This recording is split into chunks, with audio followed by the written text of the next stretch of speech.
ዘምዘም ውሃ ዛሬ የምንለው እናታችን ሀጀር እየሮጦች መጣ ውሃው እንዳይደርቅባት ዙሚ ገደበች። ስትገድበው ዘምዘም ውሃ ታጠረ። ከዓመታት በኋላ መጣው የሷይ ልጅ የሆኑት ነብዩና መሐመድ ሰለላሁ ዐለይሂ ወሰለም يرحمullah እስማዒል የእስማዒልን እናት አላህ ይዘንላት ብትተው ባትገድበው ኑሮኮ መካ ላይ ትልቅ ወንዝ ይሆን ነበር ይላል። ዘምዘም ወጣ። እሷ ስትሮጠው የነበረው ሩጫ በዚህ ኡማ ላይ ሰዕይ እንድናደርግ ተደነገገ። ሰዕይ ስናደርግ ሀጀር በጌታዋ ላይ የነበራትን ተወኩል አላህ ዘንድ የነበራትን መደገፍ እያስታወስን ያንን ትልቅ ቤተሰብ እያሰብን እንሮጣለን። አስተውላችሁ ከሆነ ወንዶቹ ብቻ የሚሮጡበት ሴቶች ማይሮጡበት ቦታ አለ። ለምን ነው ሴቶቹ ማይሮጡት? እናታቸው ሩጣላቸዋለች ሀጀራ። ያን ሰዕይ ስናረግ ኢብራሂምና ቤተሰቡን እናስታውሳለን። ሰዕይ ጨርሰን ዘምዘም ውሃ ስንጠጣ ሀጀርን አሁንም እናስታውሳለን። ያኔ ሀጀር ውሃው ላይ ቁጭ አለች። ሰው የለ፣ ጎረቤት የለ፣ ቤት የለ። ድንገት አዋፋት ውሃ ሲያዩ ሰማዩ ላይ አጠለሉ። ሲከቡ ጁርሁም የሚባል ጎሳ አቋርጦ እያለፈ ነበር ውሃ ፍለጋ። አሞራ ሲያዩ አሞራ የሚከበው ውሃ ያለበት ቦታ መሆኑን አወቁ። ወደዛ ቦታ መጡ። ሲያዩት አንዲት ሴት ከህፃን ልጇ ጋር ውሃውን መውሰድ ይችላሉ፣ እሷን አስወግደው፣ ግን ጠባቂዋ አላህ ነው። በክብር መጥተው ጠየቋት። አንቺ ዘንድ እንጎራበት ውሃ እንጠቀም አሏት። መስፈርት አቅርባ በመስፈርቱ ተስማምተው ጁርሁም የሚባለው ጎሳ መካን ለመመስረት ይቻላል። መካን ስናይ፣ ዘምዘም ውሃን ስናይ፣ ሶፋና መርዋን ሩጫ ስናይ ማን ትዝ ይለናል? የተከበረው የነቢዩላህ ኢብራሂም ቤተሰብ ተወኩል ገድል ሌጋሲ እናስታውሳለን። ከዛም አልፈን ሄድነ ዘብህ እርድ እናደርጋለን።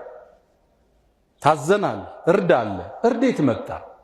ነቢዩላህ ኢብራሂም ልጃቸው በእርጅና ወለዱት። አይናቸው አረፈበት፣ ወደዱት። አልሐምዱሊላህ الذي وهبني على الكبر اسماعيل በእርጅና እስማዒልን የሰጠኝ ጌታ ብለው ማመስገን ጀመሩ። ልባቸው ግን ከአላህ ወደ ልጅ ያዘነበለ መሰለ። አላህ ከኔ ውጭ ከኔ የበለጠ ልትወደው የሚገባ ባሪያ የለም አለ። አዘዛቸው። ታማኝነታቸውን ፈተሸው። ልጅህን ረዳላቸው በህልም። ከባድ ህልም ነው። አንዴ ተነሱና አዑዙ ቢላህ አሉ። የሚወዱትን ልጅ እንዴት ያርዱታል? ሁለተኛ እዩ፣ ሶስተኛ የነቢያት ህልም ወህይ ነው።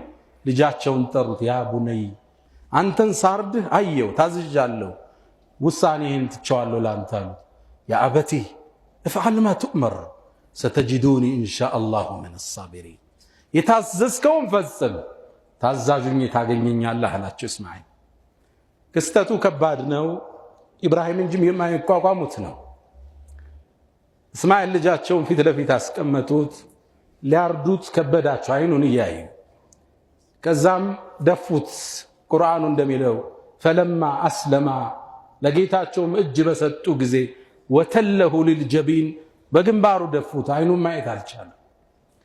ሊያርዱት ቢላውን ሲያስቀምጡ አላህ አሁን ድረስ የምናርደውን ወፈደይናሁ ብذብሕን ዐዚም ትልቅ የሆነ ሙክት በግ ከጀነት መጣ። እሱ እንዲታረድ ተደረገ። ኡድሕያ ቢላና አንገት ስናሳርፍ ለአላህ ብሎ ሁለንተናውን የሰጠን ቤተሰብ እናስታውሳለን። ፈለማ አስለማ ነው የሚለው እጅ በሰጡ ጊዜ ራሳቸውን ለመሰዋት እጅ የሰጠ ቤተሰብ፣ ለአላህ ያደረ ቤተሰብ፣ አባትና ልጅ ታዛዥ፣ ምርጥ አባት፣ ደግ ልጅ፣ ቢጉላሚን ሐሊም ታጋሽ ልጅ። አሁን ድረስ በዛ ሱና የተነሳ ምስኪኖቹ የዓረፋ ቀን ከሚታረደው ስጋ ይቋደሳሉ እስከ የውመል ቂያማ። ስናርድ ኢብራሂምና የልጁን መስዋዕትነት እናስታውሳለን። ከዛስ ረሚዩል ጀመራት አለ፣ ጠጠር ውርወራ 3 ቀን እንወረውራለን። እሱ ሴት መጣ። ኢብራሂም አለይሂ ሰላም ልጃቸውን ለማረድ ሲወስኑ ሸይጣን መጣ። ይሄን የአላህ ትእዛዝ እንዳይፈጸም ይፈልጋል። ወደ ኢብራሂም መጣ። ላየውት ህልም ብለህ በርጅና ያገኘው ልጅ ታርዳለህ አላቸው። አልሰማህም ብለው በጠጠር ወረወሩበት። ወደ እስማኤል መጣ። ይሄ አሮጌ ይሄ ሽማግሌ ሰውዬ ህልማዬ ብለህ ለመታረድ ትዘጋጃለህ? በድንጋይ ወረወሩበት። እሱንም አንሰማህም። እናታቸው ሀጀር ጋር መጣ። ልጅሽ ደክመሽ አሳደግሽውን በረሃ ላይ ይሄ ሽማግሌ ሲያርደው ዝም ትያለሽ? እሷን በጠጠር ወረወረችበት። ይሄ የጠጠር ውርወራ ለሸይጣን ጉትጎታ እምቢ ያለ ቤተሰብ አሻራ ስንወረውር እኛም እምቢ ስንል ከዚህ ከሐጅ በኋላ ሪባን በላም፣ ከዚህ በኋላ ዚና አታሰራኝም፣ ከዚህ በኋላ ወላጅን አታሳምፀኝም፣ ከዚህ በኋላ ቼክ ሰጥቼ አልጠፋም፣ ከዚህ በኋላ የሰው ገንዘብ ይዤ አልደበቅም፣ ስልክ አልዘጋም ብለን ጠጠር ስንወረውር የዛን ታዛዥ ቤተሰብ ገድል እናስታውሳለን።